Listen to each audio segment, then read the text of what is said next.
Today I'll be showing you guys how to use screenshot to record your screen and to take screenshots as well.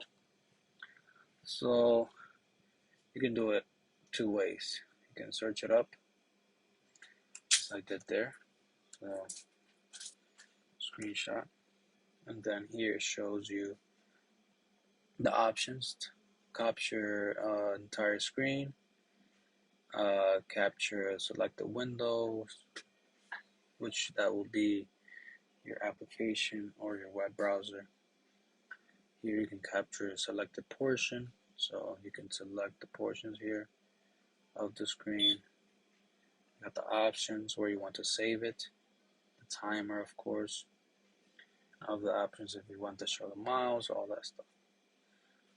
Okay, the other way to do this is to go to your Launchpad, go to Other, and click on Screenshot.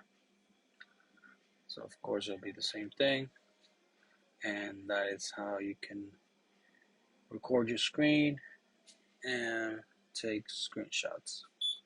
Thank you for watching.